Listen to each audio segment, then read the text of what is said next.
Ingin mengenal lebih jauh tentang Khazanah Sastra Indonesia, tapi bingung harus mencarinya dan memulainya dari mana? Tenang saja, sekarang LK sudah menghadirkan sesi baru mengenai Khazanah Sastra Indonesia mulai dari awal hingga situasinya sampai sekarang. Oleh karena itu, LK semuanya akan jauh lebih mengenal kembali mengenai sastra-sastra yang hadir di Indonesia ini. Nah, sebelum melanjutkan pembahasannya, aku mau nanya dulu nih, Love LK tahu tidak sejak kapan sih sebenarnya sastra itu hidup di Indonesia? Dan pada mula perkembangannya itu seperti apa? Nah, Love LK sebenarnya sejak abad ke-19 ini tuh sudah ada banyak sekali hasil-hasil karya sastra yang berbahasa Melayu. Nah, hasil-hasil tersebut itu ditulis oleh orang-orang yang berasal dari Kepulauan Riau atau Sumatera. Sebenarnya bahasa Melayu yang digunakannya itu bukanlah bahasa Melayu murni atau bersih. Dengan kata lain, bukan bahasa Melayu tinggi, melainkan bahasa Melayu rendah, bahasa Melayu pasar yang campur baur begitu. Meskipun begitu, hasil dari sastra Melayu yang ditulis dalam bahasa tinggi juga terbilang banyak begitu. Nah, oleh karena itu kesusastraan Melayu ini tuh termasuk kesusastraan yang kaya di Kepulauan Nusantara. Banyak sekali hikayat, syair, pantun, dan karya-karya sastra lain yang indah dan usianya sudah berabad-abad. Misalnya nih ada hikayat Si Miskin, hikayat Amir Hamzah, syair Bidasari, dan lain-lain. Pada saat itu banyak sekali pengarang khususnya yang berasal dari lingkungan ulama dan juga kesultanan di Kepulauan Riau. Misalnya yang paling termasyhur adalah ada Raja Ali Haji dan juga Hamzah Van Suri. Oh iya, selain mereka berdua ada juga Abdullah nih. Abdullah ini terkenal karena ia memperbarui sastra Melayu.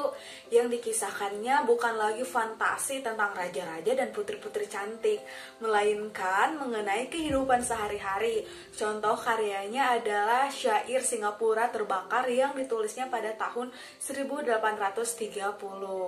Nah, namun pembaruan yang dipeloporinya ini tuh ternyata tidak mendapatkan sambutan pada zamannya. Baru kemudian beberapa dekade setelah ia meninggal, gemanya itu baru mendapatkan sambutan dari lingkungan kesusastraan.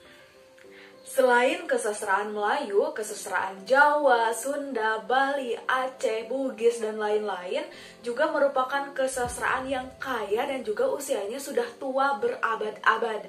Kesusastraan Jawa ini termasuk kesusastraan yang paling kaya sekaligus yang paling tua di Kepulauan Nusantara.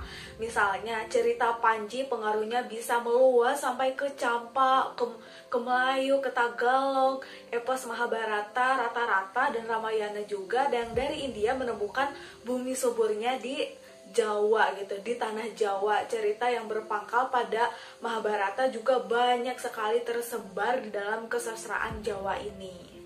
Sama halnya dengan kesusastraan Jawa, kesusastraan Sunda juga termasuk salah satu kesusastraan yang kaya sekaligus tua pula.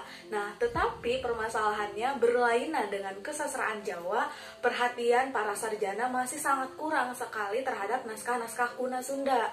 Oleh karena itu, masih banyak sekali naskah-naskah kuno yang belum diketahui isinya itu tuh seperti apa begitu. Nah, salah satu naskah yang sudah diketahui isinya adalah Siksa Kanda Karesian yang berasal dari abad ke-15.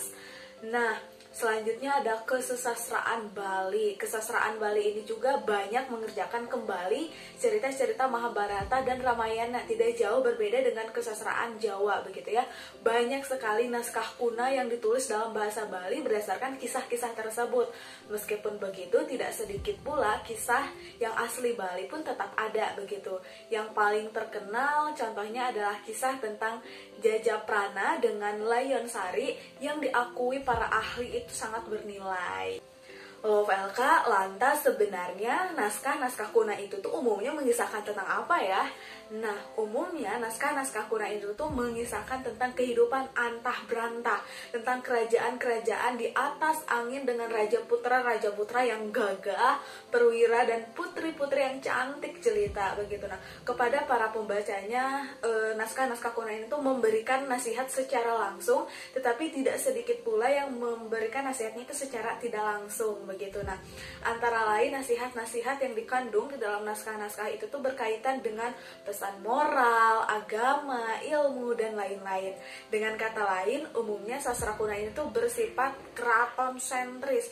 Kehidupan orang banyak, petani-petani di kampung, kemudian pedagang-pedagang di kota, itu tuh tidak menjadi perhatian para pujangga begitu, seperti terpinggirkan. Karena itu tidak pernah masuk hitungan begitu. Oh iya, Lovelka, karya-karya yang berserakan pada masa itu tuh umumnya mempunyai bentuk tradisional begitu, kebanyakan berbentuk tembang atau puisi.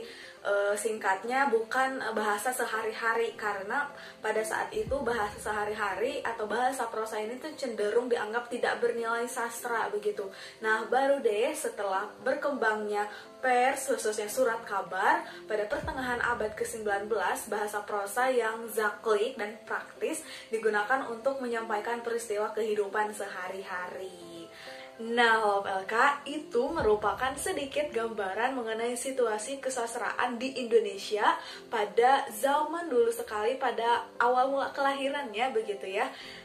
Banyak sekali bahasa-bahasa sastra itu menggunakan bahasa Melayu begitu, bentuknya itu sangat tradisional sekali, sifatnya istana sentris begitu. Kehidupan sehari-hari itu jarang sekali disinggung oleh para pujangga. Baru setelah perkembangan beberapa tahun kemudian, ketika adanya pers, baru deh mulai menggejolak begitu ya, bahasa-bahasa yang tidak kaku begitu, yang bentuk-bentuknya tidak begitu tradisional sekali. Nah, oh iya, Love LK, sebelum ditutup, aku akan menginformasikan bahwa di video berikutnya kita akan berkenalan lebih jauh lagi dengan situasi kesastraan di Indonesia dari zaman ke zaman. Bagaimana sih situasinya kesastraan di Indonesia ini? Kecenderungannya seperti apa, mulai dari tokoh pentingnya seperti apa, tematiknya seperti apa, permasalahan yang dibahasnya seperti apa, kecenderungannya seperti apa. Kita akan mengupasnya secara tuntas.